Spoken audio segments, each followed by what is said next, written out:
98, take any Windows, right? It's always a disaster. So Mentor, just to give you back, how many guys know about Mentor graphics? Okay. So, Mentor developed tools for electronic design automation, and when they created the company, they built it on the Apollo workstation. How many of you guys know Apollo? 2 guys. So Apollo was a very closed environment, and Mentor was their biggest customer. And then suddenly, X Windows came out. And X was like this more open platform that could run on multiple workstations and all that kind of stuff. So Mentor decided, as a matter of fact, the guy who, actually 2 Desi guys hired me, which was also very unique, because I didn't work for any Desi management before that. It was, we were all just grunt engineers. And these guys were brilliant. One of them is a serial entrepreneur. He's a TiE charter member in Portland now. I think his next company is going to be $1 billion company. His first one was. And these guys were just amazing. So anyway, so that was the other attraction to go there. But I came in during a time where Mentor was redeveloping its entire suite of products on this technology that I was supposed to work on, that I was working on. So it was like working in a startup. So even though it was a big company, we were like in a startup for 2 years. But you probably had an advantage of some of the infrastructure that a large company provided. Actually, I didn't really see much of the infrastructure. It just was very unique.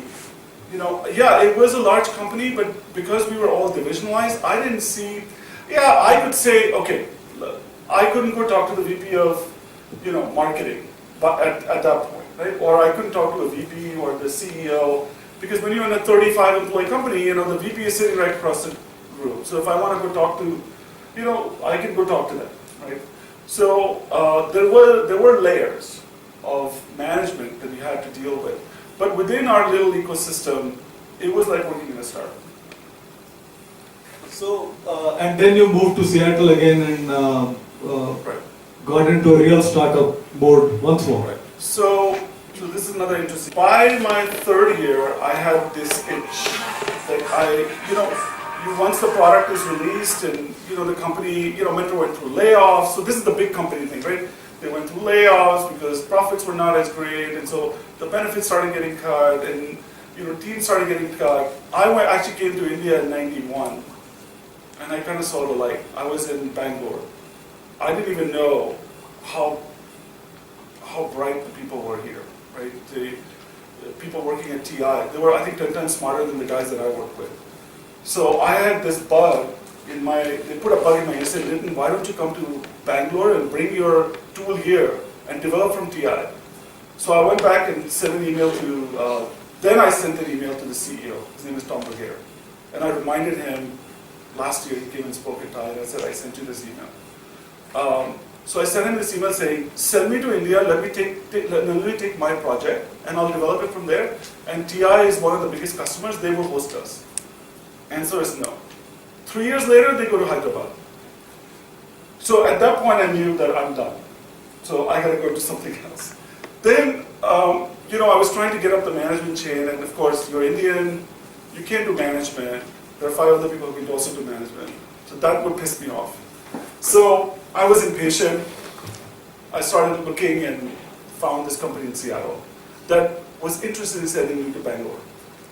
So I went there for that reason only. Interesting. And I hope that you actually achieved that, right? No, I didn't. You didn't achieve that? No. So what happened there was, by the way, this company did go public. It's a company called Primus. You guys, you must know because you were there. No. So Primus, they did customer support, intelligence, knowledge database type software. And the guy who founded it was brilliant. I thought he was the next Bill Gates. So there was always like an attraction, like I wanted to work with somebody. So I would leave because I want to work with somebody that's doing something interesting.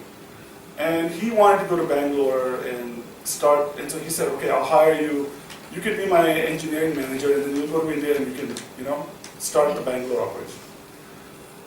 Well, they didn't have money when I got there. So, and then they hired too many chiefs that are all fighting. They can't get a product done. I was the only Indian. So So 9 months later, I just couldn't take it. Nothing was really happening. So I said, you know what, this is a waste of my time. I'm done.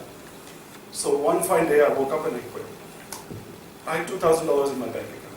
And the next step was that you decided to set something up back in I London. went back to Portland, and I had a 1-week contract with Mentor, and another 1-week contract with another company that was competing with Mentor, that had friends of mine. So that's how I got started. So I had no idea what I was going to do. I had some ideas. I had an idea to build a search engine that would search for solutions to customer problems. I had an idea to start a call center in India, which I pursued aggressively with Intel, and we found out that there was no telecommunication infrastructure to support that. So very early ideas. And then I ran into this other idea. If I ask you a question, that what were the real factors, if you can kind of look back and try and figure out now, in real time, what were the factors that made you start your business? I realized I couldn't work for somebody. So that was the single most important factor. I just could not factor. work. My dad had the same thing. He couldn't work for anybody. I just couldn't work for somebody because I was just too impatient. I always had these ideas, I was thinking ahead of the curve, which was a good thing, but it's also not a good thing because then what ends up happening is that I tell people, be patient, learn management before you jump and start your own company. But I just had this sort of thing about me, I can do it. I'll figure it out. So I had this itch that, after 2 or 3 years, I gotta do something different because I'm bored with what I'm doing. What I understand today is you have a focus in a very interesting area, the area which you never worked before. Right. When you got started. So how do you landed up finding a right focus, right area where you would like to put all your efforts in? It's sort of a weird thing. So, I was a pre-med, so I wanted to be a doctor. One of the reasons my family ended up in Canada is because my dad went blind with eye issues. And all of his surgeries happened in Canada, and they decided, my mom and dad decided we're done with India. So, we had family there, and so we decided we're going to move. And he had issues with his retina, which I inherited actually. So I knew enough about eye care to be, I wouldn't claim that. Yeah, because of my dad's situation, reading all the med reports, and there were enough doctors in the family that I had this sense. I enjoyed the medical field, though I decided that I could never be a doctor because I can't stand the blood. Okay, so I had one eye exam when I was in California, and then you move to Oregon, and even though we had insurance, I never went for an eye exam. So one fine day I said, okay, I think I need to change my pair of glasses, let me get an eye exam. So this guy was an optometrist, not an ophthalmologist. He detected this problem that my dad had. And so that, it just created more awareness about eye care in my brain.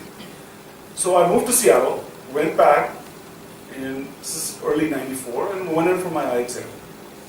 And I hadn't seen him in 2 years. So he actually had a little Mac sitting right chairside, and all my data was on the Mac.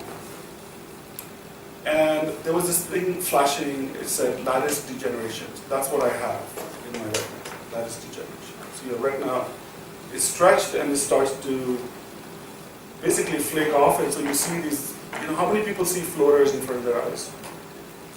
Yeah. So it's the little pieces of retina that are flaking off and are floating in your vitreous.